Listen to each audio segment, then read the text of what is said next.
You can beat this. It's all a matter of willpower. A test. Something small. There! Ha! Red. Red. Alright, now focus. The color of this pen is... The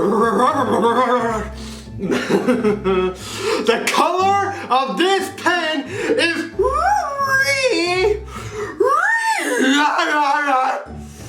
The color of the pen that I hold in my hand is royal blue.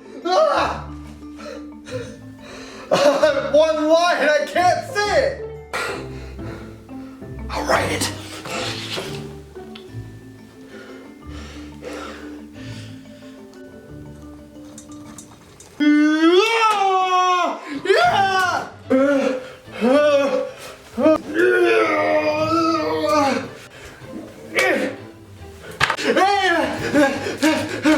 Yeah! Write it! Write it or I'll break it off! Oh no! Come on! Stop it!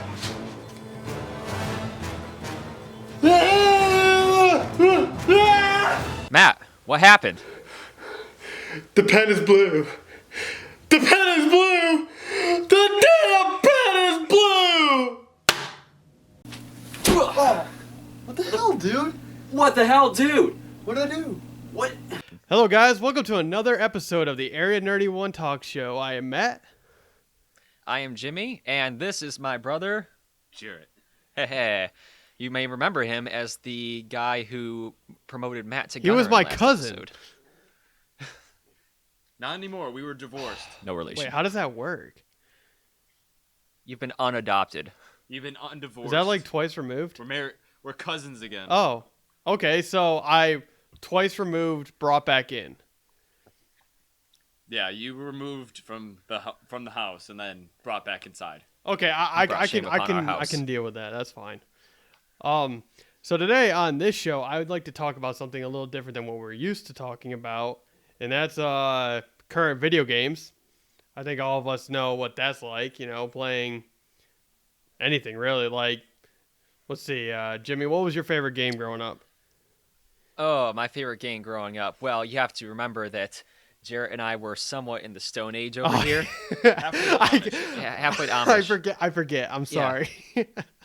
Yeah. Okay, that said, so we did have Game Boys, so I definitely have to say that Pokemon was up Oh. there. Well, it needs to be elaborated that we had the one Game Boy, so we shared. So it wasn't like we were having both of our Game Boys. So we could like trade stuff. We had the one Game Boy. Yeah. Let me get. Yeah, so when I forget exactly when it was, but like when I'm like, 10, 11, 12, that's when Ruby and Sapphire came out, and that's when I was really, really into it. So, Ooh, oh my God, yeah. you guys want to hear like the most petty shit ever? Actually, yes. Yeah, Okay. I want to hear. So Jarrett remember this. So I'm trying to, you know how slacking is like the top stats Pokemon in the game for like everything.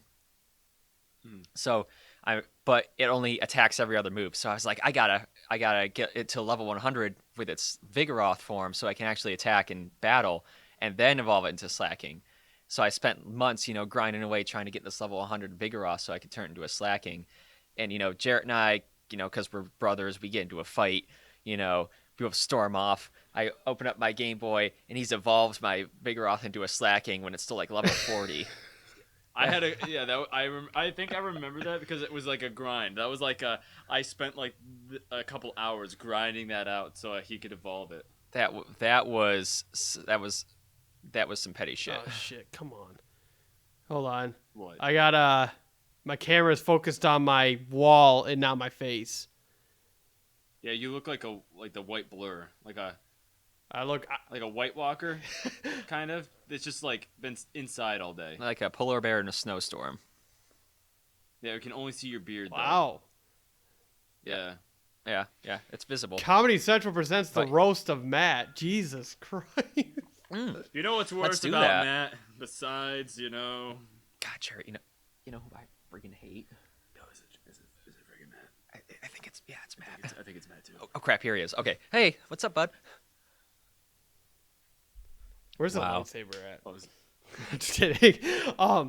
So, like, what I meant to say was when I was watching you guys, when you guys were talking about your Game Boy fight, I was thinking that one of you would have, like, one hand on the A button, the other person would have, like, the directional pad, so that you guys could play together. I mean... 2 brains. No. It was one of, I think James actually, it was actually James's Game Boy. So, you know, he had all that power in this situation. So, I would have to watch him. And then he would graciously give me the Game Boy to play. And, of course, me being a child, sharing was not in my vocabulary. Very well, here you are, peasant. Oh, boy! Be sure not to save over my game.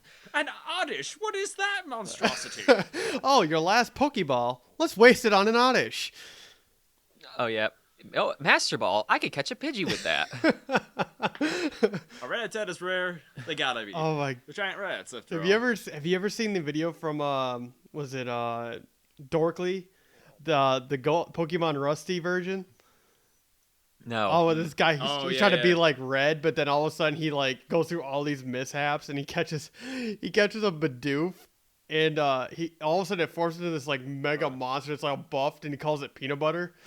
Oh, is that what where he like he breeds it to like a perfect like the perfect god Pokemon? Yeah, he's like gold. He's like gold. He just floats in the air and he's like, I will take their souls. He's like, go ahead and tackle Peanut Butter. Well, I watched a YouTuber's version of gold version and like the emerald and sapphire versions, which was pretty good as well, but it wasn't as nuanced as that. Oh yeah. I don't remember what it was called though. We can cut this part out. Yeah. Well, back to you know how hard it is for me to cut out certain parts of this video. I think we're gonna keep everything in because that's what makes it fun. It's not like it's a reel where you have to actually physically cut it. You just go click click click click. Yeah, you're not in like the red room like searching out each one of them and then coloring them in too like Snow White. Which one did Jarrett say? There it is. Oh. There's a lot of parts where I'm looking at the camera too. Oh, I did it again. Where I'm looking right at the camera too. Well, that's good though. That's what you're supposed to do because it's like we're presenting to the audience. Because like right now, I'm looking at the camera and I'm looking at you guys, and then I'm looking back at the camera again, and like, see, to you right now, James looks normal, but I'm looking dead in the camera, and people are gonna think you're my cousin. You're my cousin. Can we date, please? Cut that part out, please. I ain't cutting anything out, dude. You're screwed. All right. Well, back to your original original question. What was our favorite? So, Pokemon was our favorite game growing up, and then we used then I finally upgraded at some point, and I got Skyrim on my computer, and that's been my favorite game ever since. Hence my little Daedric warrior here. Yeah, is my mascot. Yeah, the new guy on the set. But it was kind of like the same thing too because I didn't have it. I was still in high school, so I didn't have a computer yet. So James would still allow me to play Skyrim on his computer. So that was like my first envoy into the actual gaming sphere. Yeah, that was better because he could actually play his own game though and not save over mine. Yeah. But still a lot of friction going on there. Like a lot of fights. I remember when we first downloaded Skyrim, and that was like the one thing we all played. Like it was, dude, that game. Honestly, I still play, but I play with mods. Like, I did the one where the dragons were all Thomas the Train, Thomas the Train engines. Thomas the Dank engine. Yes, and instead of the roar, it literally just goes, and it's so bad. I don't know if it's that same one, but I saw a mod where it was the same thing, but it played Thomas the Dank Engine song with Biggie Smalls. As soon as it lands, it's like the regular music would be like, all intense and stuff. But when the dragon was coming, you hear this, "Come on, motherfucker, come on, motherfucker," and then it keeps getting louder and louder. Then it lands. Oh my god, dude, Skyrim. I think Skyrim, like, that was definitely a new development of game. Like, it was like to break this game down. If you've ever played any of the other Elder Scrolls games. I guess apparently this one, like I didn't really play much of Oblivion. Like I played a little bit, but I think I don't know what happened. I might have lost interest or something. I don't remember. But when playing it, once you've played Skyrim, that's a whole new game changer, I think. And like it's the open world concept is definitely something to get used to. Like that was like the first game I played, and that wasn't like linear, like Pokemon. Like it wasn't a Game Boy game like A, B, C, D. That's what you played. But you could literally do whatever you wanted at that point. Yeah, I'd still say that open world games are probably my favorites. Oh yeah, because then you can learn new abilities and use those different abilities on different levels. But every time in Skyrim, no matter what, depending on your level, each mission is harder. Because like, say you completed the let's say the full dragon storyline, right? You know, the Dragonborn storyline, and then you go into like I don't know, here we go. The companion mission line or storyline. If you went into that, say at level 50, everything else is going to be harder as it goes on. And as I tried that because when I played the modded version, I was always like, oh, everything's fully loaded, like full perks, full skill, you know what I mean? Like full like crafting, and of course lightsabers as a weapon. Yeah. Just put on God mode and you can. Yeah, but in the whatever. Xbox version, there's Still no can't just kill God kids. mode. There was only like God mode rings, and like there was a few people who made them, and I guess because apparently something with the Xbox like software, you couldn't have like what do you call like just the God mode itself. Like you had to have some object to create. Bring up your perks like your carrying weight, your health, your magic, and your stamina. And I mean, I'm not an expert when it comes to like designing or graphic designs for as far as like making a game like better or anything like that. But like that was the only thing I knew that like if you wanted to have God mode in the Xbox version of it, you had to get the ring of God mode and put it on, and you were golden. The One Ring. The one ring. Is that what the One Ring did? It makes you invisible and gives you God mode. You're joking, right? God mode in real life. Oh God. IRL. Oh. Well, in Lord of the Rings world, but yeah. So, but speaking of open worlds, I'm really excited for the new game coming out, Death Stranding. Death Stranding. Have you? I didn't know that was open world. Yeah, it's going to be an open world one. It's the newest one from Hideo God, I'm not even a real gamer because I can't say his name. That's right. That's not the one when you're a swordsman, are you? No. It's the same game developers that made Metal Gear. Oh, okay. Hideo Kojima. That's the one with the trailer with the baby on the jar. Yeah, it's got Norman Reedus plays the main character, the guy from Walking Dead. Oh, okay. I know what you're talking about now. Rick and Morty did a short on that. Oh yeah, and there was a Rick and Morty short. Like what are these floating things? I don't even know.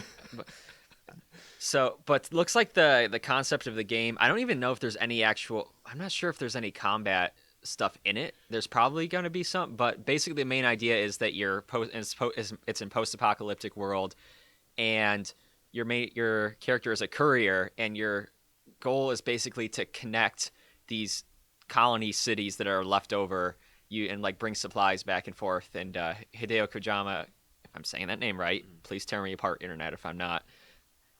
So he's like, the idea behind this game is for people to connect. It's more. It seems like it'll be a little bit more strategy, more open world, more intellectual, I guess. Is it multiplayer?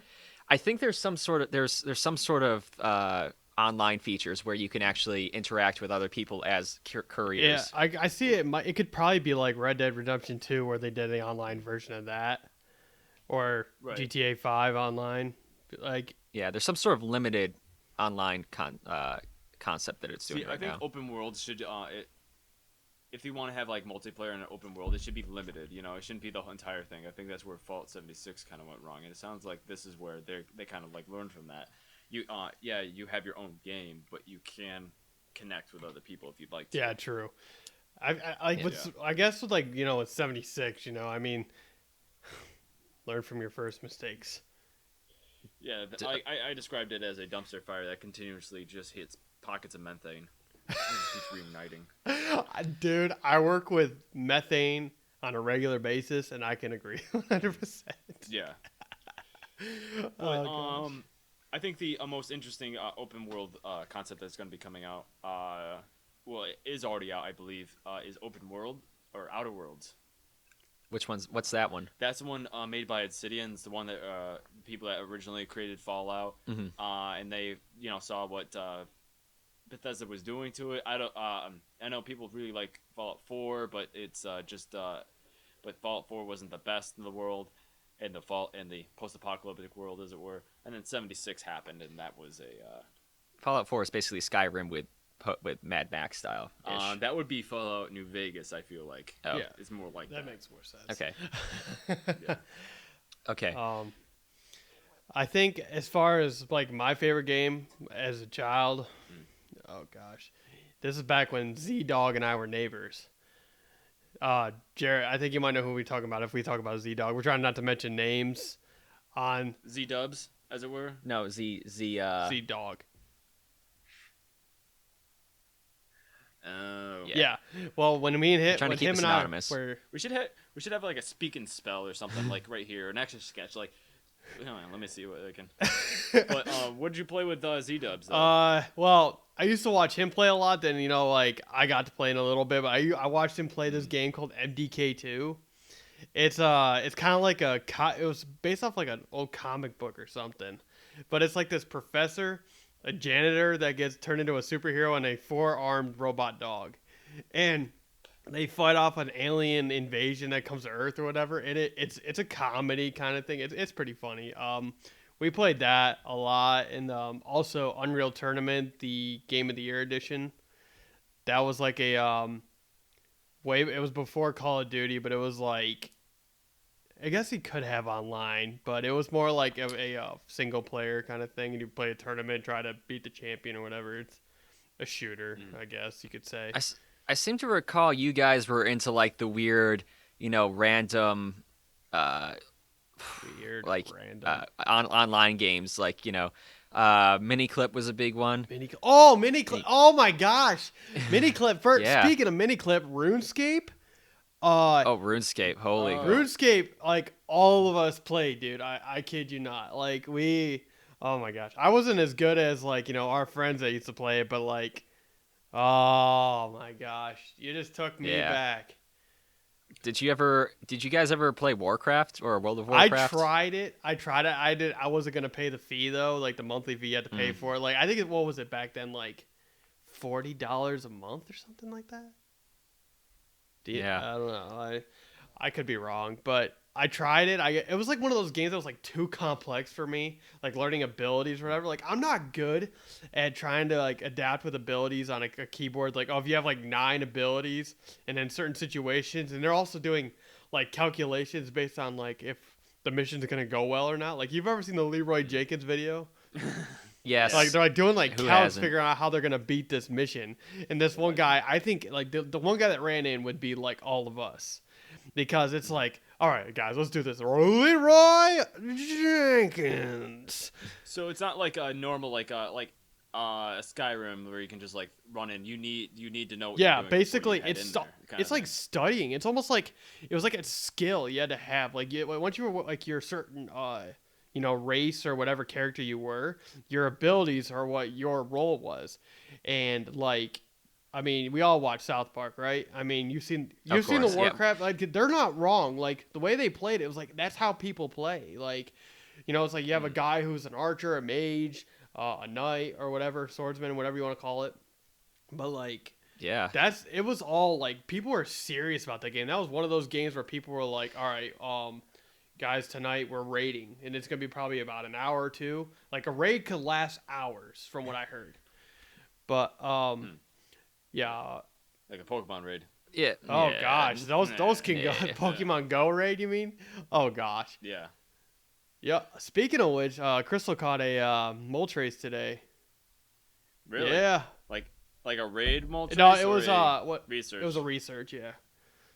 Oh, lame. Yeah, I know. Doesn't count. I gotta get those legendary birds. I got a Zapdos from that, but it's all good though. Yeah, it's all good. But So what's that? Sorry, Jarrett. yeah, I actually had a question for you, Matt. Like, what do you think about the popularity and rising popularity of the battle royale format? Oh, that's a good question actually, because okay, I think this is the start of a whole new era of video gaming. Because I mean, battle royals, like no one. I think because like before battle royals, we had the 1-on-1, or not 1-on-1, but like more like the 5-on-5, multiplayer / team / game. And then this battle royal mode, I think has brought out more of like individualism in a gamer per se. I mean, if you ever watch like Twitch streamers and them play these games and like you watch their skill, like I think this is how we start to see the different types of gamers we see. Like, I mean, like personally for me, I get the anxiety when I see the battle royals. Yeah. It's like I don't know, I got last. Like I tried playing Fortnite one night, and I'll tell you something, my heart was about to explode. It was so bad. Yeah. And like if anybody's been through that, you know what I'm talking about. It's just that like battle royale games are it's a whole new mode, and I think it's the start of something great. Like don't get me wrong, the whole survival thing. I think what inspired that was the Hunger Games. I mean, because if you watch the Hunger Games, that was it. PUBG was the first battle royale, though. There was PUBG, H1Z1, and there was another one. I guess Left 4 Dead could also be considered kind of like that. Yeah. I mean, a little bit. Wasn't there also like a bunch of Wasn't there also settings like that on Halo and stuff? Yeah. Yeah. It was always just like very free limited, for all. though. But the thing, whatever you say about Fortnite, you know, the thing is, lame. The thing is, no matter who you are, like I'm not a very good gamer. 12-year-old. I played on my PC, so I wasn't that good, and it was very laggy. Right. Yes, I was screaming like a 12-year-old and crying, and I would cry in my sock drawer for a little while. But you know, whatever. When they banned you, you were inconsolable. Yes, exactly. And when Ninja saw me and pointed to me at the conference, I cried myself to sleep for 17 days. But the thing is, it's free, and you can't pay to win. You know. Yeah. Call of Duty kind of had that, like, you know, you could pay, and with these, especially with loot boxes, which is, you know, you don't have that. And I think Apex went even further. You have a more serious role, and it forces like teamwork. You know, you can fill certain roles. What I liked about Fortnite is that you know, I wasn't very good, so I was a support role. I carried a lot of, you know, medical supplies. I carried all the resources. I think that's a really cool thing. Because it's free and it's all cosmetic. If you want to buy stuff, you're free to do it, and you can grind to get that cosmetic stuff if you really want it. Right, and I think what you were saying, forcing you to be in like a team role, like that was a great start that they had doing the whole 3-character deal. You know, where like you had to go with your team once you all launched in, you were together. Of course, you had that one person in the team that was like, you know what, screw these guys, I'm better than them. To go off on their own, but you know that they pay for it in the end. But of course, it's those randos that do that, though. Oh, yeah, it's the randos. You gotta talk to your team, man. That's the whole team speak things for. Yeah, I think that's really cool. That like, especially if you're like your 3 friends like playing, or 3 or 4 friends playing together, you know each other and you're gonna have each other's back, and you're close knit like that. Yeah. But I think that's where the Call of Duty free for all battle royale kind of went wrong. It was full price for just the battle royale essentially. Yeah. And also, you know, Call of Duty, they've been the same game mode for a while, and trying this battle royale thing, trying to get on that bandwagon. I think that, you know, that's where they gotta kind of stay away from, because you know they have their own success. You know, the game that they have. I mean, I'm not saying like, you know, Call of Duty's the best game out there or anything. Which right now, Call of Duty Modern Warfare is the top played game right now, but. Sticking with their game mode is what's going to keep them successful. Going into a battle royal, trying these new things is just going to change the game. It's going to alter the entire fan base, and you're just going to lose interest. But you know, these other games that are based on battle royals, I think that's what brings in the more survival tactic, and you know, people want to try to be their themselves, but work with a team. Or now that Apex itself has its own single player mode. You could do the whole Fortnite ordeal and be by yourself, do a battle royal.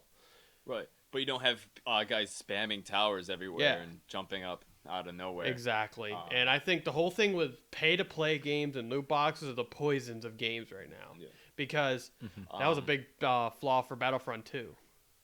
Well, sorry to get on a tangent or anything. I know James hasn't really played Fortnite or Apex or anything like that, but I'm not really huge into video games at this point. Just don't have time for this stuff. Yeah, It's okay. Yeah. You need to do But I live, have a question for you guys though. What do you guys think about the rise of professional gaming in these massive tournaments? Oh, See, man. I think it's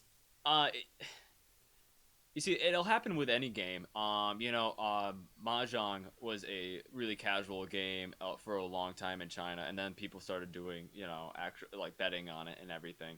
So it's just any game in reality. I just think it's kind of annoying when they try to be spokespersons like Ninja. I think he's just everywhere and selling merchandise. I think that's annoying.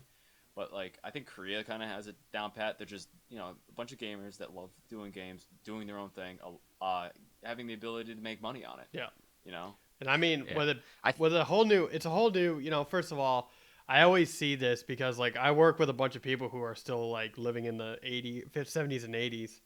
And, they always complain about how people are making money off video games and stuff like that. But it's like, it's not necessarily the video games, but it's also the advertising that they're putting out for the games and also for other products. And, like you were saying, Ninja's all over the place. Like, I mean, yeah, he's successful, but it's like, there's some chances like really he made money doing that.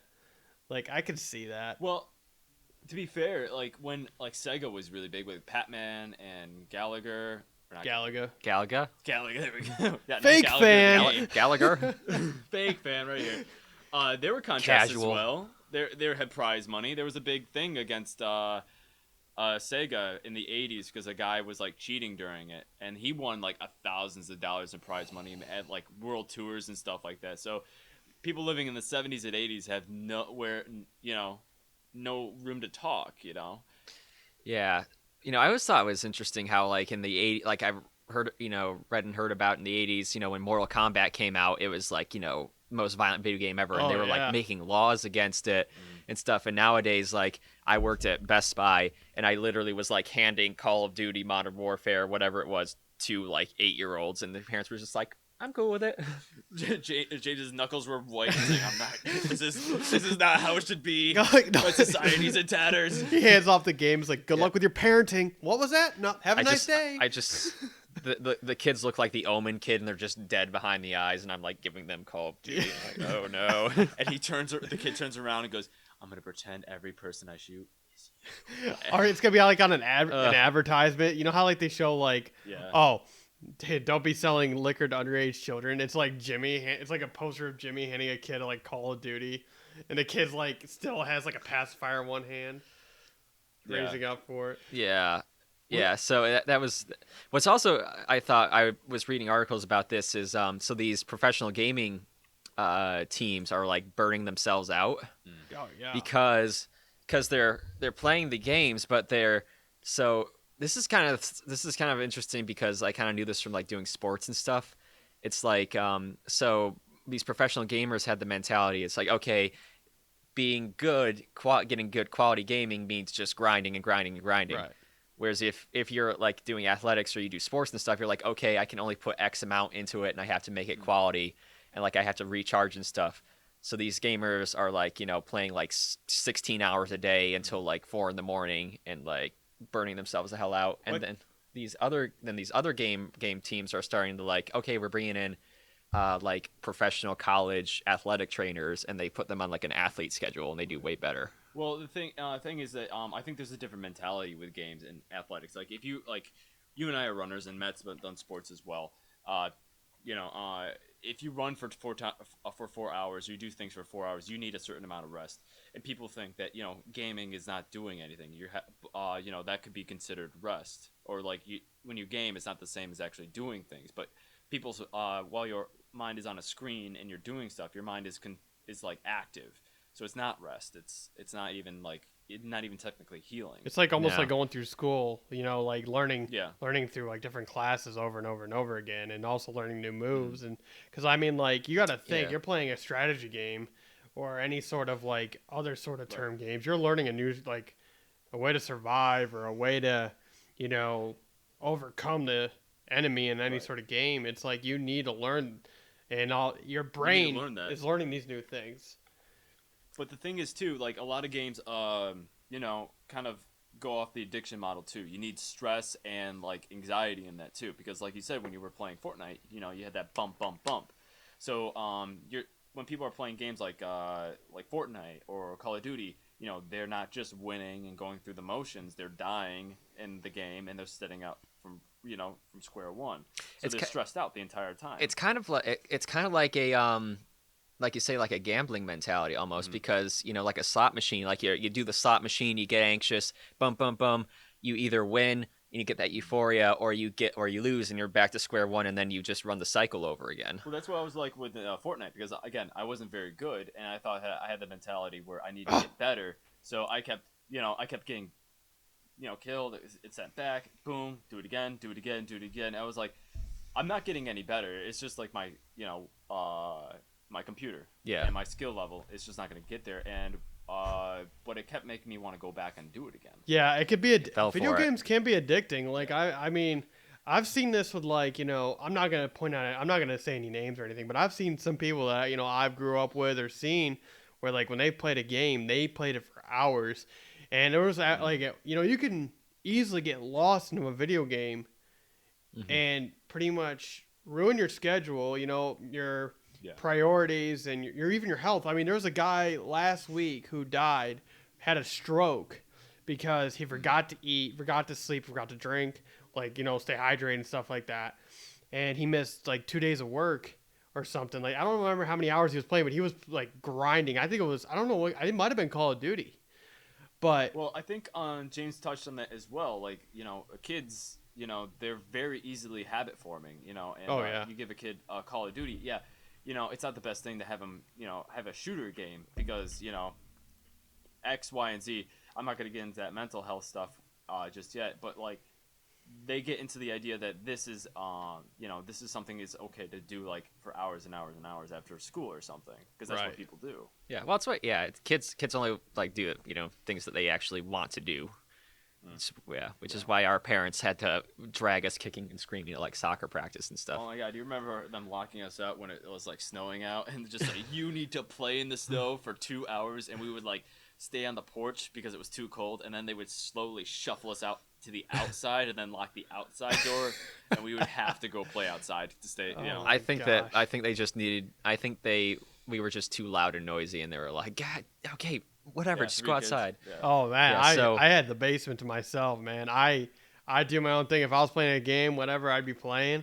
But then, like, at the same time, though, I was playing hockey while growing up, and so that was like maybe, I want to say about 45% of my life at that point. So I was like on top of that. I feel like I was staying active, and going to school obviously, and then doing a lot of gaming. But I wasn't gaming like as in, like I was making it a priority.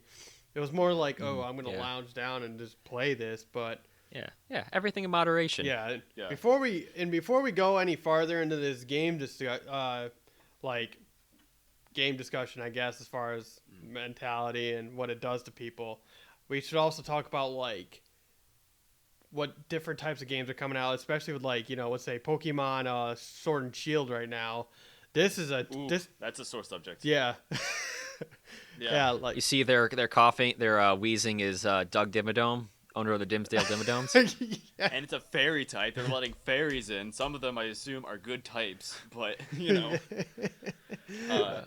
But anyway, what was the point you were trying to make? Because all right. So we've all played Pokemon, like Red, Blue, Yellow, Gold, Silver, whatever, right?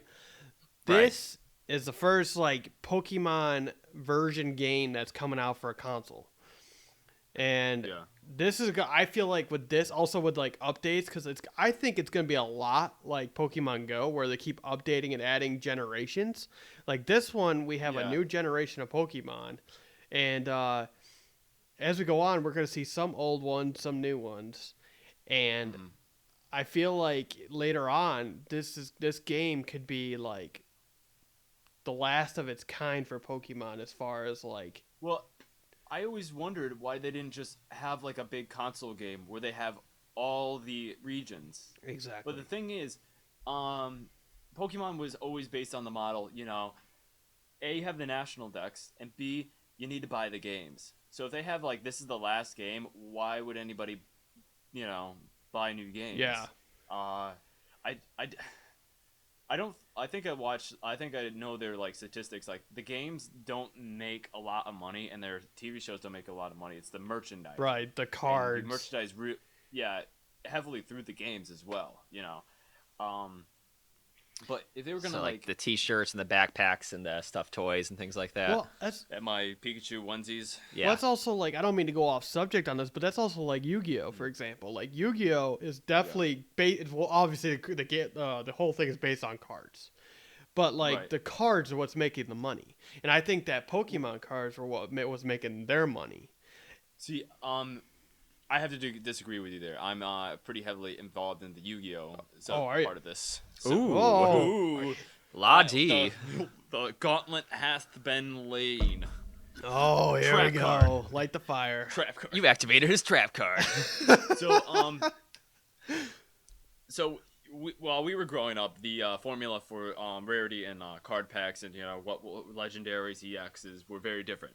You could burn through about 150 packs before you get anything of any note in Yu-Gi-Oh or Pokemon. Yeah, So true, right true. now, Yu-Gi-Oh is still printing their cards, and their card decks are following the exact same formula.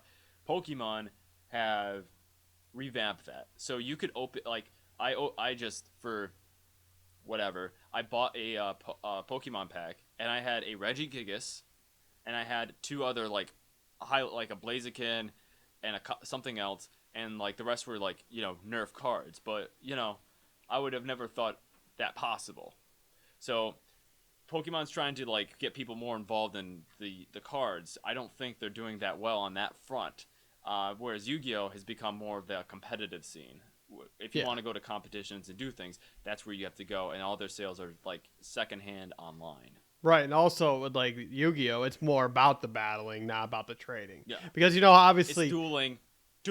You need to check Oh, yourself. I'm sorry. Privilege, I'm sir. sorry. Let me Your Magic the rephrase. Gathering privilege, sir. Let me rephrase. Yeah. My statement. I'm also like 90% sure that Yu-Gi-Oh never had a mega popular video game, at least in America. I thought their Game Boy game was pretty cool. I had It's pretty stellar. what was it called? Something. Oh my gosh, I had it on Game Boy Advance. It was It's not Duelist Kingdom, is it? No. I had that one Yeah. too. That was a good one. It was before that. This is back before the Egyptian god cards. This is like when like Exodia was a thing. Was the thing. I'm sorry, having all 5 cards. Yeah. But You were treading a thin line here, sir. You're crossing. You're gonna be crossing over to the graveyard if you keep it up. dude, just to make you mad, I think next year for Halloween I'll just be Yugi Moto. Wow. Wow. Should we just? It's Should we just? 2019. I don't even think we could do that. Next year for Halloween, should we just all just be characters from Yu-Gi-Oh? Like I'll be Yugi Moto, someone be But Joey. can we like go really ham with the hair, like out here? Well, I'll be Joey. Yeah, Yugi. There's we gotta find a cringy girl to be Mia. Tia. I'm sorry. I'll just. There you go. Keep the mustache, dude. I'll stand in the background going, oh. I 110% It's okay. call Pegasus. We're all in this together. Has she constantly reminded us that everybody? It was all about what was it? Friendship in the with the heart of the hand, cards. the smiley face on the hands. Smiley face. Yeah. we have to have all that drawn on our hands. Oh, what are you doing there, Yugi boy? Oh wait, who are we gonna get to be? Who is the guy with the American flag bandana? Oh, that could be What's his name? Bandit Keith. Yeah, Bandit Keith. Ben At- Affleck would be ashamed. Officer in America. Officer Tiny. Officer Tiny could be him. Officer Tiny. Yes, Tiny. Yes. All right, who's gonna? Okay, that's good. All right, I'll get the platinum blonde wig and just be sitting there like, I'm sending you to the Shadow Realm. Yes. Z. And I'll have a super short skirt, and I'll always go, no, Yugi! Yes. That's all I'll do. And then we'll take 15-minute breaks from the ever-important world-changing duel to say how important friendship is Yes. for the 10th We got to time. draw the thing on the hand. Why dude. is a children's card game so important in this universe? Dude, I mean, I where I'm from right now, they have this store that actually every Saturday they have a Magic the Gathering tournament. And Yeah. they put money in, like, I think you pay like $3 a person to go in, and you get like a free pack of cards with it, which is pretty good. I think Yeah. it's pretty cool. Yeah. But like they are in it hard. Like they go hard in Magic the Gathering, and I mean, I couldn't try. I mean, I've never played before, but holy cow. Mm-hmm. Well, I used to do I do tournament duels like locally here, but there used to be a place that did like actual official Konami battles or duels, which were pretty cool. I got like last place each time, but I still got some card packs, you know. Yeah, perks. And I think Did you get any star chips? He wore the bracelet everywhere. I wore the actual like dual disc. I'm like, let's do No, this. dude, have you ever seen Role Models? No. Yeah. Where yeah, they with, where they were wearing their LARP uniform to like an IHOP or something.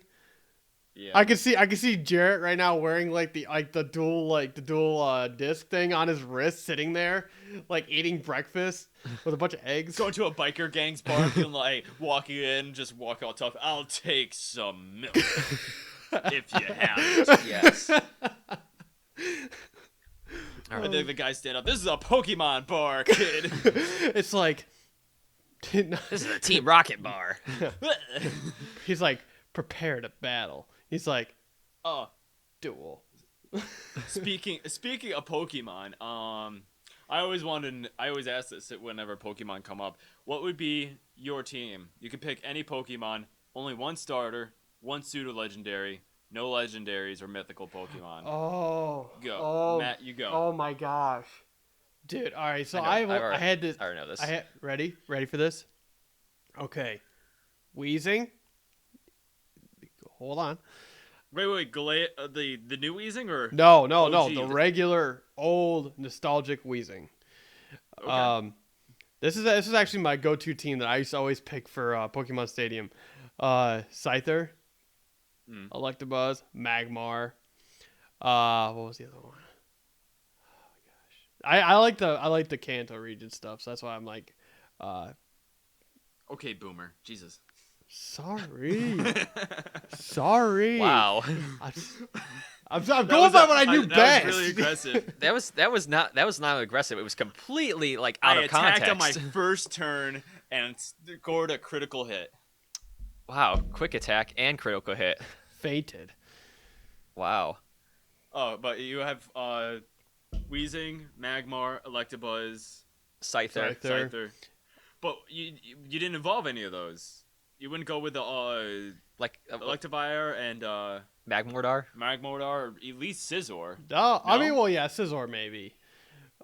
See, you're leaving yourself way open here because you don't have the best forms of these. Dude. So in battle, you would do pretty bad. I have a trick on my sleeve. Okay. I try to click the run button until it glitches and lets me run away. You can't run away from trainer battles. I gotta get out of here. Oh, I gotta get out of here. I gotta get out of here. Run! I gotta get out of here. Calm down. The game has realized that around you don't like- want to battle anymore, so it's letting you go. Thank you. But yeah, I always pick those guys, which I only got to about what did I get to? The You 7. never got to like third generation, like Yeah. All right, I guess. You see, third gen is a pretty good mine of like stellar Pokemon, especially Yeah. like Swampert. It was like a baller. Yeah, that's the last one. That's the last generation of Pokemon that I actually like or had any respect for. You're missing out. Oh, I know. Not really, but you're missing out. See, All right, is it my turn? Yeah, because yeah, Matt you go. Just, Go for Matt just made me mad with his choices. Okay. You're done. I'm sorry. You blacked out and you woke up in a Poke hospital and that you didn't have insurance there. That's how bad it was. Oh. God. Go back to Pallet Town, you freaking casual. Yeah, you're the type of person that keeps asking for a Kanto remake, but you got it 7 times in a row. Oh, wow. You just hit me so hard just now. Someone's got to write these down. Write these down. Promoted. Okay. Yes. All right, my Pokemon. First of all, does Tyranitar count as a semi-legendary? It's a pseudo legendary. You can only Pseudo-legendary. have one of those. What makes it a pseudo-legendary? It's a okay. So it's a 3 evolution Pokemon with the stats equaling 600. So Oh my they're- gosh. So if it's like the last 10 in the Pokédex or entry, then- Usually, I think there's like Lucario technically would be a pseudo legendary, but it's not under that jurisdiction because it has 2 evolutions. is Mewtwo technically a legendary because he's not like a folkloric Pokemon? He's a scientific. He's Pokemon. fake. He is. He's a fake. He's a fake. Not real. Fake news. Fake Muse. It's a left-wing conspiracy. He is considered a legendary because, according to the Pokemon journals, he is the strongest Pokemon, so you can't have him. Yeah. He's a legendary. So like is he stronger than like that Pokemon God that came Arceus? out? Yeah.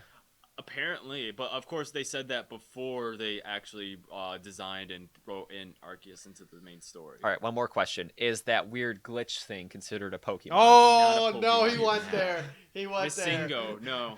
He went. No! He brought in Of the course not. glitch. You're- Little side note before I continue.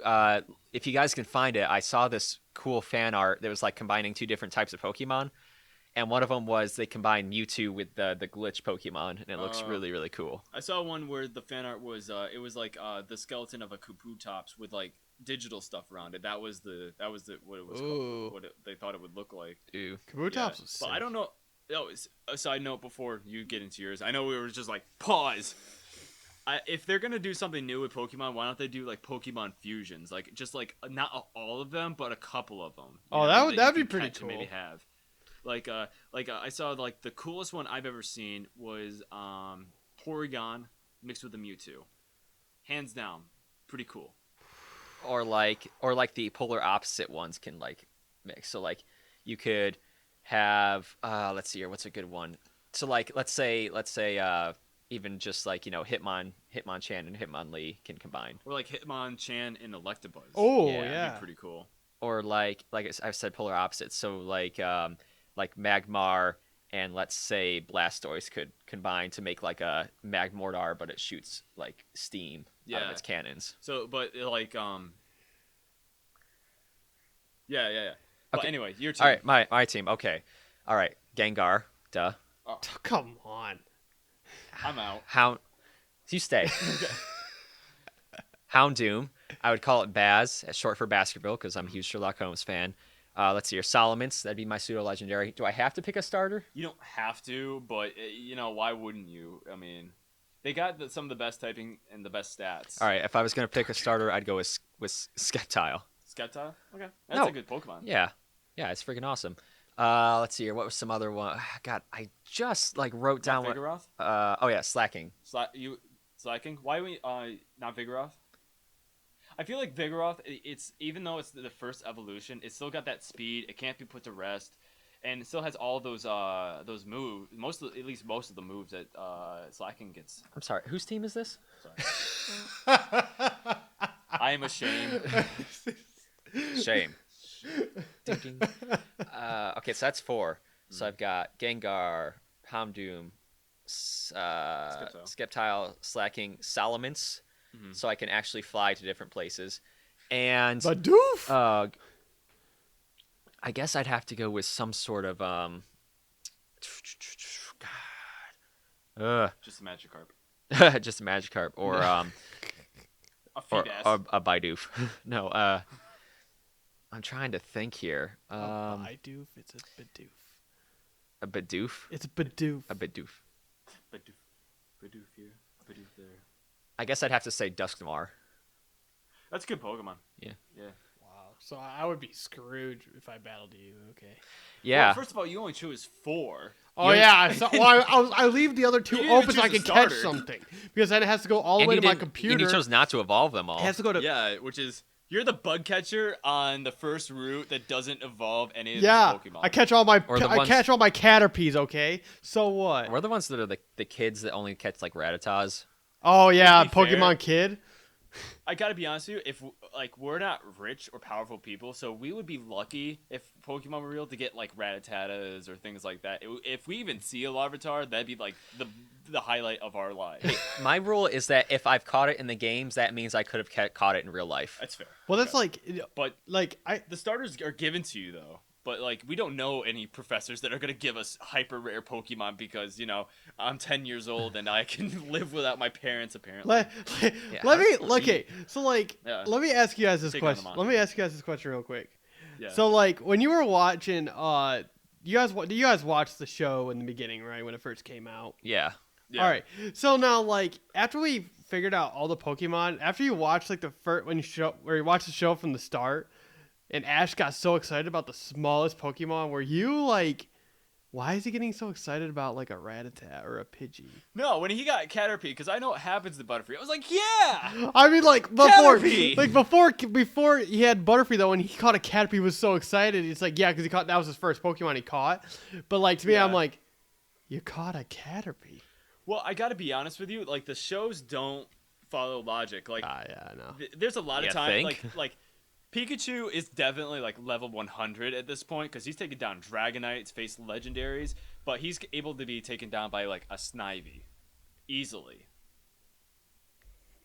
I don't know. You know? I mean, I agree. I mean, it's.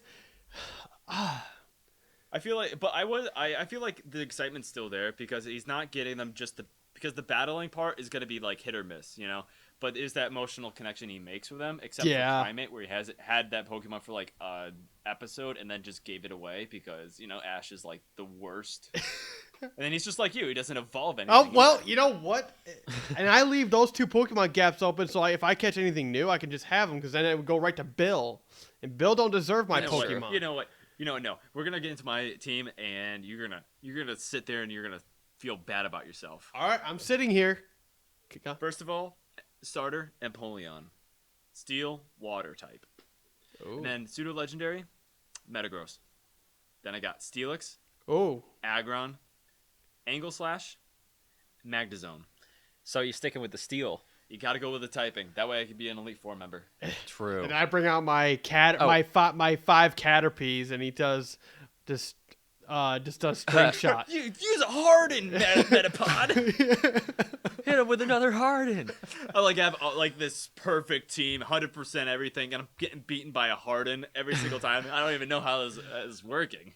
Yeah. Actually, so what was my last entry? My last entry was I don't know. Anyway, I'm changing it to Shift Tree. You guys can go back. Shift Tree. Yeah, that was one of my favorites too. See, like whenever I think about this kind of thing, I always think, is it going to be like a team I'm going to try to beat the Elite Four and go through, or am I going to be like journeying with? Because honestly, if I'm like running around like Kanto or something, I want to have like 4 Pokemon, and that's about it.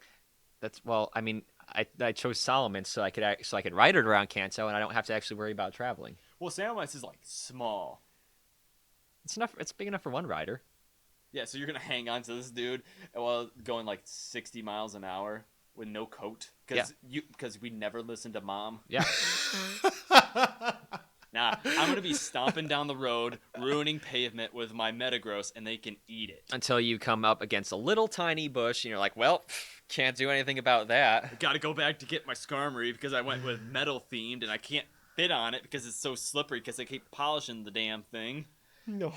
All right, I feel like we're harping on the Pokemon theme. Now, Yeah. I was just gonna say, I think we could call this the We could, call this a Pokemon episode, kinda. But that's totally fine. it is technically a gaming. It is, yeah. aspect. It's not our fault that 90% of the games that we played have been Pokemon games. It is most people's childhood. It was like religion, dude. generation. It was religion. It was church. It was a currency. Yeah. All right, to mix things up a little bit, you guys want to hear some of my video game related Japan stories? Absolutely. Yes, please. All right. So as It's you guys, more like they want to. do you? Do you? What do you guys want? Are you sure you want to? Yell it at your screen. If you don't, wink twice. If you need help, blink 3 times. So last this past spring, Officer Tiny, Z-Dog, myself went to Japan for a week and visit our friend Ninja. You may have heard these names brought up the past few shows. Our friend Ninja lives over there. He's a teacher. It's awesome. So we went over there for a week, and we went to, like, the second day we went into Tokyo. And I didn't know this, but you go to like downtown Tokyo, the Akihabara station area. It's like a whole section of the city that's just dedicated to like video game computer nerd stuff. I didn't know this at the time. So it's called otaku. Like that's what they call like a nerd, a computer nerd. There, it's kind of almost like a subculture now. Oh my god! So it's entirely otaku stuff. And I had no idea of this going in. So I get out, we come out of the subway. I look up. First two things I see are a Sega arcade and a maid cafe right next to each other. I was like, I knew it was going to be Japanese here, but I didn't realize how Japanese. It's so Japanese, A it's match anime. made in heaven. I know. So it's like all dedicated to like computer games, video games, like socially awkward guys. Oh my gosh. So like you walk down the street and it's like blocks and blocks and blocks. It's like Times Square if it was all video game stuff. It's Sega arcade, video game store, figurine shop, manga shop, souvenir shop, and then repeat. Like every single block has one of these arcades. So I know. So, and there's like a store you can go to where it's like a big like 3-story store inside, and every section is like a different part of a computer. So you can just be like motherboard, power supply, video game chair, all the stuff you can buy right there. Oh my god, that's. Was it for were they competitive pricing, or you think it was like just like? I think it was pretty much the same. Yeah. Okay. Well, everything was in yen. So yens are about 1 yen. 100 yen is like a cent here. Jeez. Oh my god. No, 100. No, 100 yen is $1. Sorry, my bad. Okay. Still, Yeah. that's So it's that's about like still a 100 lot. times inflation. Yeah. So when so things were like maybe a little bit cheaper than they are here, but that's about it. That's still Well, you cool probably though. couldn't like ship that back over though, could you? Yeah. So actually, Z-Dog, the one thing he wanted to do while you're in Japan, the one thing he wanted to do was go to a Monster Hunter themed bar I heard about restaurant. that. Yeah. And so we find the place, we walk up to the thing. In Japan, the restaurants will have like wax replicas of their food in the front window, and it's all made to look exactly like the food from Monster Hunter. Oh my gosh. See, I knew Monster Hunter was like a big game, but I didn't think it was like that big. So that's well, actually really interesting. Yeah. Like they actually had like those comically like large slabs of pieces of meat on like that bone. They weren't like massive, but they were like the exact same shape and color, and they were like maybe the size of a like normal chicken wing or something. Oh, okay. Yeah. So like the I shape was of like it. excited. I was like, how do you get that much meat to fit on that bone? And I was like, I would just tear into that. I know I was gonna say because you're hunting monsters that are like the size of a Tyrannosaurus Rex or a whale. Yeah. I mean, actually bigger than that. I mean, I played a little bit of Monster Hunter with them, with Officer Tiny and Z-Dog and Ninja for a while, back when we had the regular Wii's. Oh yeah. And that was like I had such a hard time with it because like I wasn't good at like because you had to maneuver and do this stuff at the same time, and like I don't know I had a hard time getting used to that. But they played it naturally. Like they were just like they got everything. They got all the armor, killed whatever monsters they want to, and it was crazy. Yeah. Unfortunately, we found out that we definitely needed a reservation for this restaurant to get into it. So Z-Dog didn't get to do the one thing he wanted to do. Oh. He bought himself a Rathalos like big old figurine while he was there, and he shipped it back. Nice. Yep. Oh, that's cool though.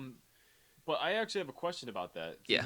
In Japan, were they more about like the how do I put this?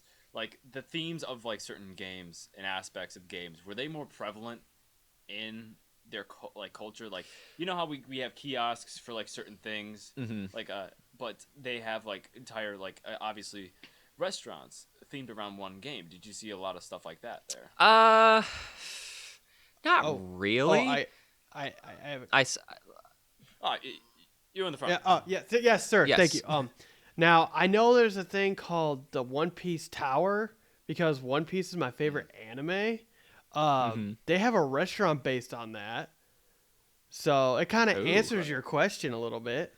Well, I mean, like more like not just but obviously restaurants would be the obvious thing, kind of like a Planet Hollywood kind of thing. But I'm just like saying like other things as well. Like, did you see other things that were like? Oh, Nah, not really. So there would like maybe be some individual stores and stuff, but there wasn't like just like once you get out of the city, like especially there wasn't things that are like just dedicated to that stuff. Well, there was also that Sega arcade you talked about. Yeah, so there was a Sega arcade in every freaking corner in that's part of the city.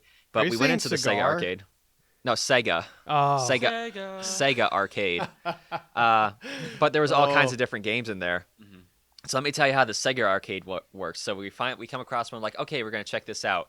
So these are all the same. We go in on the ground floor, and it's all claw machines or like prize, games to lure the tourists in, and it's like $1 to play. Z-Dog and Tiny both won Pokemon plushes for these. Ah. Yeah. How much did that cost? Like I know like claw machines really suck over here, and you Yeah. gotta spend like a couple of dollars to get something out of that. Was it easier for them to get something, or was it about the same? Well, Tiny apparently is actually pretty good at claw machines, and he picked Pokemon plushes that could actually be grabbed easy. I kept trying to get a Gengar, which was like just fat enough that the claw couldn't actually grab it, and I spent like probably $30 trying to get that thing out of there. 30, like not 30 yen, like $30. Yeah, like 30, like three, like yeah. American, like real You just dollars. Yeah, like you just spent 3,000 the yen. rent, dude. First of all, wow, I wish I had an apartment that was that rent, that was that level. And second of all, I was on vacation, so I was totally fine with it. Yeah. Wow. Anywho, so we're gonna check out this Sega arcade, and it's like a boss level. As higher up you go, the harder the games got. So That's the bottom cool. floor was claw machines for the tourists. The next one were like button and joystick games, and they were like more intense, and you could tell they were much more serious gamers. Right. And not really any other games that you might find out of any other arcade. But then we go up to the next floor, and that it was like walking into a waterfall, because like Just noise. Or? just noise, just flashing lights and sounds coming from the machines, and also the gamers were like pounding these buttons, and you look around, they are glued to their screens, and I they believe also it. have these games that were like cross strategy. Cross they brought in like their own like cards, and they put them on the machines, and so they could like play their own characters and stuff. And so it was like intense, like hardcore gamers. And I look over, I'm like looking around, I look over, and on the far wall, I was like, there was a guy in his like mid-30s, full business suit, like tie, nice shoes, jacket, everything, with his briefcase to the side, and he is absolutely murdering it on Dance Dance Revolution. He is just going nuts, and I was like, again, I expected it to be Japanese here, but That's got to be like just like some part of a sitcom right there. I know. So, and then we go up to the next floor. So the last floor was dead silent. So, the previous floor sounded like a waterfall. Next floor, dead silent. That was the morgue. And that's where. That was the morgue Yeah, that for was all the gamers they just couldn't handle. You'd think so. That was actually where the VR games were. Oh, dude. Yeah. Yeah. Hey, Okay. VR. I think in another episode at some point later on, we should talk about these future kind of games like VR and stuff like that, because there's a lot of new games coming out for that. Like, there's a Resident Evil game that's out for that. There's a Star Wars, Oh, yeah. Darth Vader, Immortal, Super Hot, and stuff like that. And there's also this Saber dance game. I think you might have seen people play Yeah, that. I played that. Yeah, I played that once. I went to Officer Tiny's place, and he has the Oculus? VR Oculus. Yeah, he's got the Oculus, and That's a good one. I played the VR one, and the one where it's like you're on a platform and you have like the two types of guns, and you're shooting basically like robot like drones in the air. Yeah, so Well, actually, that's a pretty good segue. Because we were talking about Japan and everything, and I was wondering what you saw like different in the gaming culture over there versus like something that you see, Matt. as far as the gaming culture, Yeah. like I said, the only thing I really saw of the gaming culture itself was that downtown Tokyo, which is like where people go for the gaming culture. I'd have to say, I think the gaming culture is a little bit more. I don't know what it is. It's serious, I guess, because people. I think people are a little bit more introverted there. Yeah, they're a little bit less likely to go out and hang out with people, especially if they're already into like gaming and stuff. I think it's a little bit more less socially it's harder. Stigmatized? It's a little bit harder to move around socially, I guess, and make friends and stuff. And it isn't Tokyo also really overpopulated too? So there's not a lot of room. There's a lot of to actually, like, moving. do things. Yeah, there's a lot of moving Yeah. going on between like work and people trying to go home and trying to go to meetings and stuff like that. Like, have you ever seen like what is it called, that rush hour of Japan, where like people in Tokyo are like walking across these like big streets and like they're kind of like crossing individually, like almost like it's like a puzzle. Yeah, we were there. Yeah, I saw that. Yeah, so it's like I feel like with them being on the move all the time and having to go to work or having like such a strict like life like that, I feel like they don't have time to like sit back and be like, hey, what's your name? Oh yeah, oh, I play that too, let's play together. It's more like, oh, go play this, then once you're done, go right back to work. Like, I feel like there's some people who probably do it on their lunch break. I mean, I don't know how the work system works in like Japan. It's like, we have our Department of Labor and stuff like that, but I don't know what theirs is like, so it could be different. Yeah, it's a little bit more so like it's a little bit more like your job is kind of what you do. Yeah. Okay, so first of all, this is just my impressions and doing the research and like, a week I spent there. So if anyone like maybe we could get Ninja on here because he actually lives in Japan. But if anyone has actually lived in Japan or has a better insight than me, please, let us know and comment and we'd love to actually have you on. But so what I kind of understand is that their corporate culture especially is a little bit more not stigmatized, but hierarchical, yeah.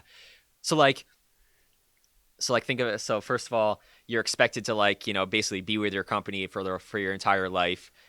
Like anything you want to do, you want to try anything new, you have a new idea, you have to run it by your boss first. Wow. Like if we're at work, it's not like a written in stone, but it's like one of those like you do not like do anything without your bosses say so. So I think that kind of stuff kind of feeds into a little bit more social isolation, a little bit more of the video game / computer culture being an outlet for a lot of people. Yeah, all right. That's true. But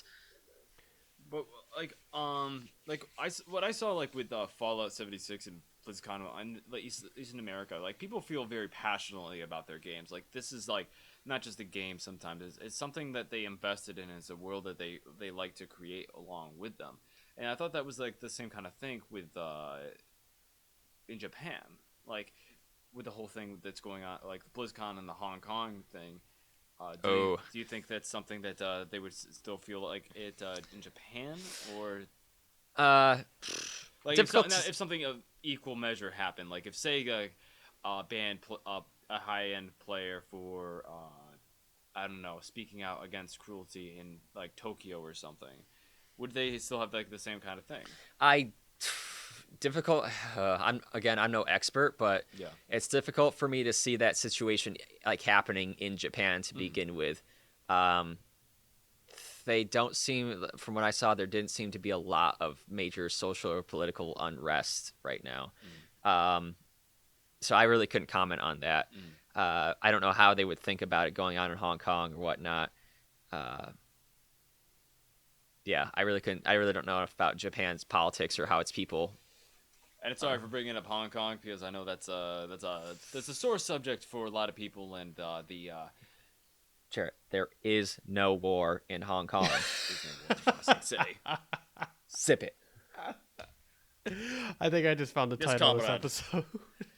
There is no war in Hong Kong. There is. I'm gonna literally. That's gonna be the title of this. Oh my gosh. Yeah, but like seriously, with all that stuff that Blizzard's doing, nah, no, thank you. Yeah, that's but it seems like BlizzCon's going pretty well. Otherwise, there's a lot of protesting outside, but BlizzCon's like expensive to get inside, and those are like diehard Blizzard fans, so they're just there to see the games, and I don't think there's going to be a lot more besides the what we see.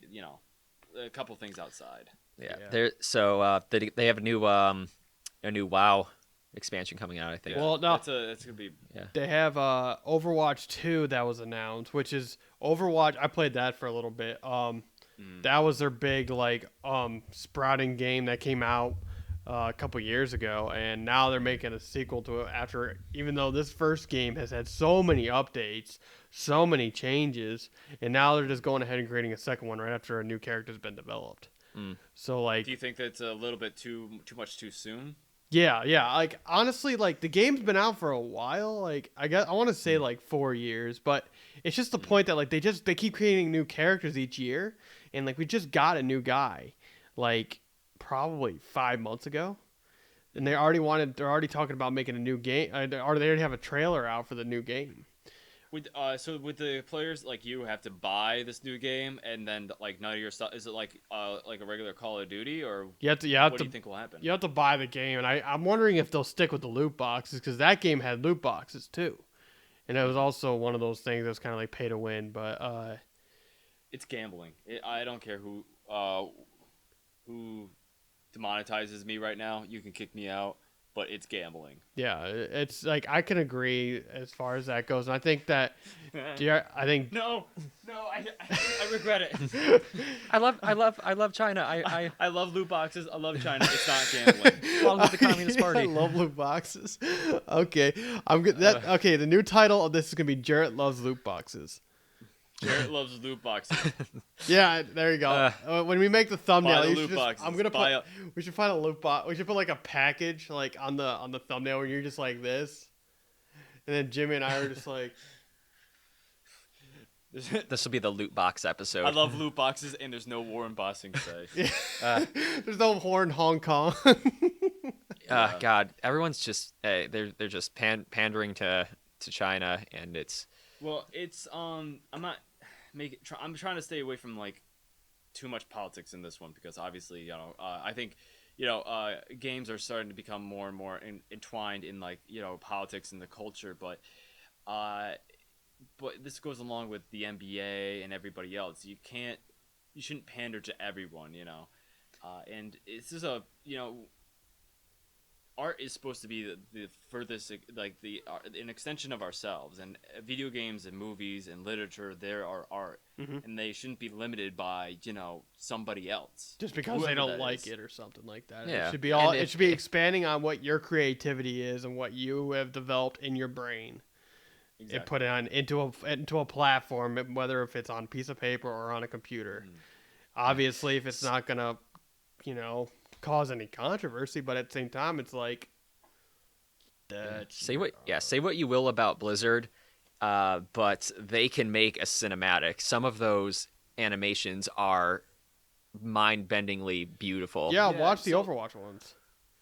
Yeah, so why don't they just like use that kind of stuff, like those people who do those cinematic trailers? Why don't they actually make like a movie, like a full-length movie like that, instead of the stuff we keep getting, like the Polar Express? Well, Polar Express. Well, they actually had some really good, I think, special effects in that movie Warcraft, but there was just one problem. The movie itself. The movie itself sucks. Oh, dude, and there's something our boys in that movie? Travis Fimmel. Oh yeah, Travis Fimmel. Yeah. The Ragnar Lothbrok. Yeah. And the thing is, like, it's an open world game. You're trying to cram into Hollywoodize it first and foremost, and cram it into an hour-long movie. You got to make it into a mini-series or at least a TV show, Like, I think Fallout New Vegas or any Fallout game could be made into a good TV show. Oh, speaking of, so Witcher is premiering this month. Ooh, yeah. So I saw some pictures of that. I've never played the Witcher game. I'm pretty sure that the Netflix series says it's based on the novels, which I've never read either, but apparently the novels are really, really good. Yes, you, the man with the beard. I'm sorry. I'm trying to get my camera to focus on me. If you're gonna disrupt the class, I'm gonna ask you to leave.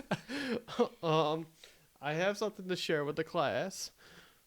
All right, yeah, but that Witcher coming out, looks like I'm going to have a few good fight scenes to review coming up. Well, some people are hyping it up to be like the next Game of Thrones, but it can't be. House of the Dragon's going to be the next Game of Thrones. I heard it's canceled. Well, I have not heard that. Well, yeah, we'll talk about that. They talked about, because the guys making the damn Star Wars thing canceled out on that because of the fans. Yeah. All right. Hey, while we're segueing out, I think we're kind of running low on time, so why don't we just, instead of talking about video games for a little bit, we can talk about our favorite news stories from this week, and then we call it a night. Can I talk about Donald Trump or the Democratic Party or No. Mark Zuckerberg? Mark Zuckerberg. I think if it's if it's entertainment / nerdy stuff related, yeah, go ahead. No, I'll stay away from politics. It's okay. All right, we'll get on our soapbox later. Well, from as far as I know, Disney Plus is coming out in T-minus 4 days. And that's gonna are they gonna, when they open it up, is that also the premiere of The Mandalorian? Yes, I believe that in that format, the Mandalorian's gonna be on there at that moment. But I don't know if they're gonna have. I think they're gonna do either individual episodes. Or gonna have all the first season already up. I don't know. I don't know what's gonna happen, but I'm excited to see it. And other things on there is that we know Star Wars. All the Star Wars movies are supposed to be on there. What else? Pirates of the Caribbean. So Anything. actually, I have a question for you after you get done with that. Yeah, you're good now. So are they gonna take all that stuff off of Netflix then? You Like, know, are they gonna that's a take good the Marvel question. Movies and I'm pretty sure that they're taking all of, first of all, the Marvel shows and definitely all the Disney movies. well, the Marvel shows, does that include Daredevil, Luke Cage? Yes. Yeah. etc.? Okay. As far as I know. Yeah, because Well, those that are still just means owned they by can- Marvel. So First of all, they should bring back Luke Cage. You know, that was a good show. At least in the first season. wow. Yeah. But But what are you excited about? What did you hear? So this is semi-nerdy related because it's not 100% related to what we're talking about, but it might be later because actually it's related because they used this similar technique in Rogue One. So, yeah, I know Matt's got feelings about Rogue One. Does he not like it? move on. It's a good movie, man. Move on. I like it. It's got Darth Maul in it. Of course, I'm gonna like it. Yeah. That's not Rogue One. You're Oh thinking yeah, I of- think you're it's thinking of Solo. Yeah, I got. Oh, well, even I mean, worse. Ah. Oh, okay. Well, technically, Darth Maul was still alive during Rogue One. I think. No, he died. He was dead at that point. Anyway, moving on. Okay, so I don't. I read this. So I read this news article that there's this movie coming out. I forget the name of it, but it's a Vietnam War movie, and it's going to be about how like they used dogs in the war, and they basically left a ton of them over there in Vietnam when they pulled out. Which sounds pretty okay as a movie as far as movies go. The deal is they're going to have a character played by a digitally like recreated James Dean. Really? Yeah. Wow. Yeah. So James Dean, for those of you kids who've never picked up a book in your life, was a phenomenal actor in like the 50s and 60s, who tragically died in a car accident in his 20s. He was really young. I think he's younger than like you and I are. So But why are they having him in the movie? that's the thing. So they obtained. So it'd be so. In the recent Quentin Tarantino movie, they had Bruce Lee lookalike, and then, or like in Rogue One, they recreated Peter Cushing to play Tarkin And Carrie Fisher. and Carrie Fisher, right? So, in both those cases, they were either playing there was like a cameo of the celebrity, or they were playing a specific fictional character that they can't, which has its own moral, ethical dilemmas. Honestly, I don't like that. I mean, I get like they're like integral to the plot, or they were in the movie or something, but I don't think it's fair, and I don't think it's right to bring people back like that. Well, that's the thing. So they're not even having James Dean play James Dean or a character that James Dean was. It's like an entirely new fictional character just for this movie that they're bringing back James Dean. That's not okay. They're unnecessarily casting a dead actor that they're going to Frankenstein into existence with digital technology. May he rest in peace. Did his family give consent? Yes, they got the rights from his estate and his family. Yeah, Of course they did. yeah. Wow. So James first of all, Dean was like not about that kind of stuff. no, he would be so against it. At least I assume so. Wow. But yeah, so first of all, they're recreating a dead celebrity digitally. It's not for a cameo or for any character necessity, and it's taking the place of like an actual actor that they could put in there, because there's tons and tons of actors lined up all the or hundreds of miles. James Dean look. Yeah, you could. Well, why would you? He's not. James Dean was in the Vietnam War, was he? No, No, he wasn't. no, he So- died before the Vietnam War, I think. So yeah, what? I just like, what's the point other than that? And wasn't James Dean the one where he won an Academy Award, and then he had an actual like Native American representative go to the Oscar nomination and then like refuse it for him?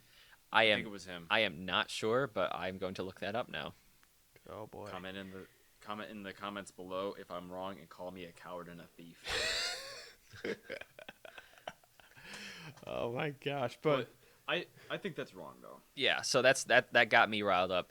So the reason I also, first of all, it's got its own can of worms, but also, do you think we're going to be seeing that in upcoming like Star Wars movies with, Carrie Fisher. with like See, Carrie Fisher or any other character? they gotta let those characters go to rest. I mean, I'm sorry, but like, Carrie Fisher, the fact that like they didn't kill her off in The Last Jedi already made it. Well, here's the thing. Did she die during the making of, like, were they shooting and then she died, or did they shoot everything and then she died? It was I'm pretty before. sure- It was before Episode 9 was even being filmed. Okay, so I kind of understand. I didn't like The Last Jedi. James knows this. That's a whole other thing. I will make my own podcast for hours just ranting about this, but we're gonna leave it alone for now. So tell us how you really feel, though. But I mean, they kind of wrote themselves in the corner. She had to be in this next one, but I think it's wrong of them to just like digitally impose that. Yeah. Well, I think that they're using all footage that they already filmed during The Last Jedi. So that I think is a lot more tasteful, and I think that they're going to try. I definitely. So her daughter's in it. Mm-hmm. Her daughter was had a cameo in the Last Jedi, and her daughter's going to be in this next one too. So I think that they're going to be. I really hope actually they're going to be quite respectful about it. Yeah, but you never. I don't want to be a downer or anything, but you never know. They could try and then just like botch the heck out of it, and then just keep her alive and just digitally impose her the entire time. It could just spiral out of control. Possibly. Yeah. But before we go any farther into this, I think that we should try to wrap this up because we are hitting about way a little over time. But that's not a problem, obviously. Okay. I'll make mine really quick, if that's okay. This is my first one. Am I allowed to? Yeah. Sure. Go ahead. Just don't mess it up or you're out. Oh God. Yeah. Oh God. Oh, Yeah, what do I say? You hear, beans. boy? Oh, hamburgers. The big thing I'm gonna be the pessimist of this group, so sue me. But Fallout 76 came out with their promotion where that you pay you pay for a subscription. Yeah. I think that's unfortunately kind of like battle royales. That's gonna become the new thing. Why pay $60 now when you can pay $100 a year, every year to play that? Like I have the Mario Tour on my iPhone, and they offer a subscription where you pay $5 a month for a free app to get all this stuff. So I think that we're heading towards a dangerous area, at least of gaming, where subscriptions are going to be the new norm. Yeah. Rather than loot boxes. Well, probably loot boxes as well. Well, it's not even just that, not just with the games, but like I think in like a group of games in general, like GameFly, that's like that. And you heard about Google coming out with a new game system, right? Where like they're doing a subscription where you pay monthly, like I think it's like $8 or $9 a month and have access to all these games. Yeah, I think Apple Play is going to be doing that too. But they have I think Google and Apple have a ton of like indie games. Like there's like high rate, but I think it's like I think I at least heard that the Apple one was just like $10 straight up, and then you get access to all of these games and all these subscriptions. Yeah. But for like Mario Kart, you're paying $5 for a free app. That's not even worth it. Yeah, that's true. Like, and you're not even. I just found this out, but you're not even racing against actual people. They're all bots, and they just use the gamer tags of other people, and that's it. Well, yeah, which is kind of wrong. Yeah. I feel like, but at least with Pokemon Go, it's free and it's a crap game, but I play it every time. Oh yeah, because I gotta add you, man. I gotta add you as a friend on there. What level are you? Wait until you have a research requirement that you need to make X amount of new friends. Yeah. What level are you? 25. Get out of here. I don't know. I'll have to 30. I'm on level 39, and I'm above you. I'll always be above you. Yeah, you know what? You're a top? Yeah. Wow.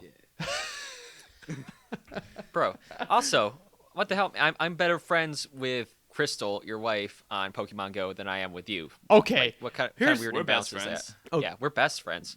You and I. We're brothers, and we kind of like each other. I'm sorry. I have this thing called a full-time job where there's no signal, so I can't go to any Pokestops. I got no Pokemon around me. You keep saying that like it's an excuse. It is You gotta an get out there. excuse. You gotta grind. You gotta hatch eggs. You gotta get some. I got Get them I got a steps in, really bro. expensive data plan. Oh yeah, that sucks. Yeah. I don't have All right, unlimited data. I'm sorry, but You should be. It's okay. We forgive you, for now. all right. I think this is So what? what's your news story for this week? Do you have one or? Well, Oh, did we do Matt yet? well, I did. I said a thing about Disney Plus, but Yeah. Oh yeah. Okay. Yeah. yeah. So basically, like, you know, before, because I'm starting to hit that point now where it's my third time hitting the record on this camera. Okay. But I think that, you know, in the next episode or some future episode, we should get more in depth with these other games. Like after Pokemon Sword and Shield come out, after Jedi Fallen Order, which we never got to, but that's okay. Okay. Once those things get out, we should have a redemption episode and like kind of Review compare it. our comments to what we had before and figure out Well, what the thing is, like, we're not. You will probably be more likely to play these games than James and I. That's the thing. Like, we're not gonna be able to like actually have like gameplay. that's Yeah. true. So at least not for the time being. So we'll field you you play it. We'll field you questions and we can review it that way. I can even send you some gameplay. You guys can even review it. You can look Bosh. up YouTube You can- videos, whatever. Well, what you can can't you splice gameplay into like maybe like in the corner, like you can say like right like while you talk about a certain like you actually have like a certain gameplay clips you want to talk about, and then you could splice that into the actual video. I think I can. I'd have to see because I know there's something with like fair use in YouTube's. It's mainly the music usually. Yeah, but and you you can can mute put a that. watercolor over that. You just mute it. It's only us talking. You just don't have any music. Yeah. That's where they get you.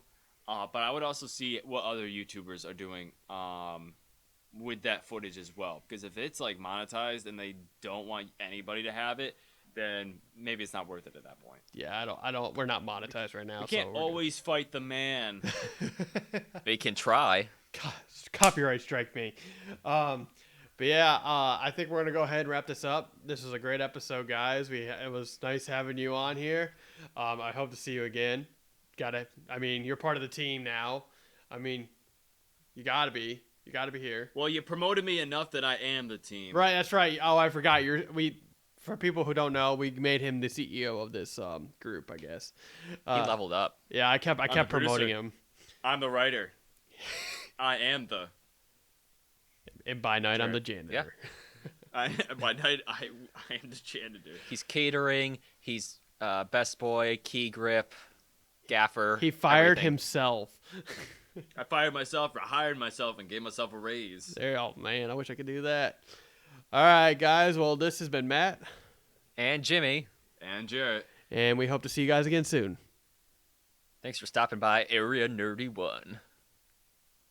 I don't have a catchphrase yet, but stay tuned. All right, you're gonna delete all that, right? I think we should let Jared do it. Delete it? I don't know how to do things. That'll work.